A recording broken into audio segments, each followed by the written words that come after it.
জীবনে কোনো অনর্থক বেহুদা কাজ করা যাবে। চায়ের দোকানে যারা আড্ডা মারেন আমার বাবারা চাচারা, আপনাদেরকে বলছি, আপনারা যারা চায়ের দোকানে আড্ডা মারেন, অনেক মধ্যবয়সী যুবক বাজারে গিয়ে অর্থহীন ভাবে ঘোরাঘুরি করেন। হয়তো আপনি বেকার অবসর আছেন, হাতে সময় আছে, বাজারে গিয়ে এই দোকানে কতক্ষণ, ওই দোকানে কতক্ষণ বসে আছেন, টেলিভিশনের দিকে চেয়ে আছেন ফেল ফেল করে, এক কাপ চা খাইতে 2 ঘন্টা সময় কাটাই দিচ্ছেন, আড্ডা মারছেন, সময় নষ্ট করছেন। আপনাদের বলছি, আমাদের জীবনের পুরো জীবনে এক কথায় যদি বলা হয় জীবনের অপর নাম কি, এক শব্দে, তাহলে সেটা হলো সময়। সময়ের অপর নাম কি রে ভাই? জীবন। গোটা জীবনটা হলো কিছু সময়ের সমষ্টি, ঠিক না বেঠিক? আরবিতে একটি কবিতা আছে, হায়াতুন নাসি আনফাসুন, এর অর্থ হলো আমাদের গোটা জীবন হলো কিছু শ্বাস প্রশ্বাসের সমন্বয়। কিছু নিঃশ্বাস ছাড়লেন, কিছু নিঃশ্বাস শ্বাস গ্রহণ করলেন। এই যে শ্বাস আর প্রশ্বাস ছাড়লেন নিলেন, এইগুলোর সমষ্টির নাম হলো জীবন। গোটা জীবনটাকে যদি আমরা এক কথায় এক শব্দে ব্যাখ্যা করি, তাহলে বলতে হবে সময়ের অপর নাম জীবন। অর্থাৎ 60 বছর 70 বছর পুরোটা একটা সময়, এই সময়টাই হলো আমাদের জীবন। আর সেই সময়টা আপনি ব্যয় করছেন কোথায়? চায়ের দোকানে। সেই সময়টা ব্যয় করছেন কোথায়? বাজারে, রাস্তায়, ঘাটে, দোকানের মোড়ে মোড়ে, কলেজে, ভার্সিটিতে, আড্ডাখানা। মুহতারাম হাজিরিন, মানুষের যদি এমন কোন রোগ হয় যে রোগে তার মৃত্যু নিশ্চিত, বাঁচার কোন রাস্তা নাই, এরকম ভয়াবহ পরিস্থিতি আল্লাহ না করুন যদি কারোর মুখোমুখি হতে হয়, ওই সময় যদি তাকে বলা হয় তোমার এখন মৃত্যু নিশ্চিত, একদিন তোমার হায়াত বাড়ায় দেওয়া যেতে পারে, বা 1 বছর বাড়ায় দেওয়া যেতে পারে, বা 6 মাস বাড়ায় দেওয়া যেতে পারে, এই 6 মাস 1 বছর 1 দিন বাঁচার জন্য তার সকল সম্পদ দিয়ে হলেও সে চেষ্টা করবে, কি করবে না? অথচ সেই সময়টাই আমরা রাস্তাঘাটে, বাজারে অর্থহীন ভাবে কাটাচ্ছি, নষ্ট করে ফেলছি। এর জন্য আল্লাহর কাছে জবাবদিহি করা লাগবে।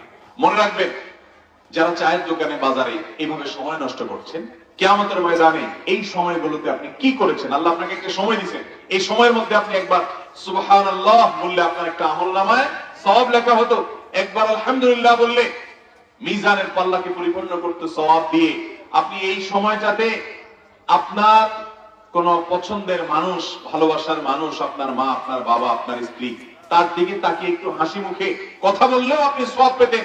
সেই সময়টা আপনি আড্ডা মেরে সময় নষ্ট করলেন। এই জন্য ডক্টর আব্দুল্লাহ জাহাঙ্গীর রাহিমাহুল্লাহ বলতেন, যারা চায়ের দোকানে বসে বসে আড্ডা মারেন 20 বছর, 30 বছর, 40 বছর, অনেক চাচা আছে দেখেন এক দোকানে উনি এই 30-40 বছর ধরে প্রতিদিন আড্ডা মেরে মেরে যাচ্ছে, আছে না? অনেক মুরব্বী এই 40 বছর আড্ডা করে কয়টা নেকি, কয়টা সওয়াব কামাই করছেন বলেন? আমল নামে একটাও সওয়াব যুক্ত হয়েছে? সওয়াব যুক্ত তো হয়ই নাই, বরং অগণিত গীবতের গুনাহ আপনার আমল নামে যুক্ত হয়েছে, ঠিক না ঠিক? চা দোকানে বসলে গীবত শোনা লাগে না? আরেকজনের সমালোচনা শোনা লাগে না? অযথা বেহুদা কথা শোনা লাগে না? ভাইরা আমার, ইমানদারের জীবন এত সস্তা না, ইমানদারের জীবন এত হালকা না, ইমানদারের জীবন এত ঠুনকো না, ইমানদারের জীবন এত কম দামি না। ইমানদারের প্রত্যেকটা মিনিটকে সে হিসাব করে ব্যয় করবে, কারণ এটার বিনিময় হয় সে জান্নাত কামাবে, না হয় সে জাহান্নাম কামাবে। এই জন্য আড্ডা মারলেন, কি লাভ করছেন, কি অর্জন করছেন, কি সওয়াব পাইছেন? যেই সময়টা চা দোকানে বসে আড্ডা মারছেন, চাচারা ওই সময়টাতে চাচিকে যদি বলেন যে তোমাকে আমি অনেক বেশি পছন্দ করি, ভালোবাসি, ওই ভদ্র মহিলার সাথে যদি যায় একটু গল্প মারেন, একটু আড্ডা দেন, একটু খোঁজ গল্প করেন, মোহব্বতের আলাপ সালাপ করেন, তো তার মাধ্যমে আপনার আমলনামা বরং সওয়াব লেখা হবে। কথা বুঝাতে পারছি? বাসায় যায় নিজের স্ত্রীর সাথে বসে একটু গল্প করেন, একটু আড্ডা মারেন, সম্পর্কটাকে একটু ভালো করার চেষ্টা করেন, একটু নিজেদের মধ্যকার সম্পর্ককে বিল্ড আপ করার চেষ্টা করেন, ভালোবাসাকে মজবুত করেন, ভালোবাসার কথা জানায় দেন। এই যে বউয়ের সাথে আড্ডা দিলেন, এই আড্ডার কারণে আপনার আমলনামায় সওয়াব লেখা হবে ইনশাআল্লাহ। কিন্তু চায়ের দোকানে যে আড্ডা মারলেন, ঘন্টাকে ঘন্টা, দিনকে দিন, বছরকে বছর, এর কারণে সওয়াব তো হবেই না, বরং অজস্র কবিরার গুনাহ, গীবতের গুনাহ, পরনিন্দার গুনাহ, চগলখড়ির গুনাহ, বহু রকমের গুনাহের বোঝা আপনার আমলনামায় লেখা হচ্ছে, ঠিক না ঠিক? অতএব চাচারা তওবা করবো তো ইনশাআল্লাহ? চায়ের দোকানে চা খাওয়ার দরকার হলে যাবেন, চা খেয়ে চলে আসবেন। কোনো কিছু কেনার দরকার হলে যাবেন, কিনে চলে আসবেন। আহাব্বুল বিলাদি ইলাল্লাহি মাসাজিদুহা ওয়া আবগাদুল বিলাদি ইলাল্লাহি আসওয়াকুহা। বাজার, চা দোকান এগুলো প্রয়োজন ছাড়া আড্ডা মারার জায়গা না। ইমানদারের এত সস্তা সময় নাই যে সেগুলোকে নষ্ট করে ফেলবে।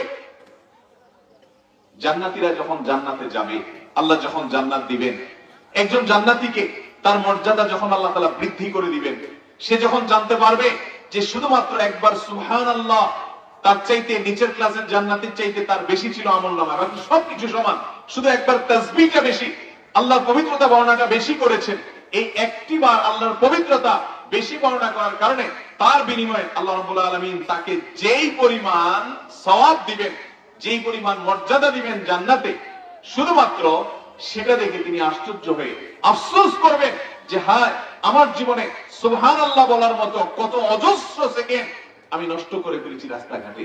যদি সেগুলোকে কাজে লাগাতাম, আর জান্নাতি হিসাবে আমার মর্যাদা আরো কত বেশি। সময়ের হেফাজত করবো তো ইনশাআল্লাহ। আল ওয়াক্তু আকমালু মিনাল যাহাব, আরবিতে একটা কথা আছে ভাই, স্বর্ণের চাইতে যদি দামি কিছু আপনি খোঁজেন তো তার নাম হলো সময়। তার নাম কি রে ভাই? সময় চলে গেলে মানুষ এরপরে আফসোস করে, হতাশ হয়, আর তখন আফসোস করে কাজে আসে না। অতএব আড্ডাবাজি করে সময় নষ্ট করা থেকে সবাই নিজেকে বাঁচিয়ে রাখবো তো ইনশাআল্লাহ। আল্লাহ আপনি আমাদের সবাইকে সময়গুলোকে হেফাজত করার তৌফিক দান করুন।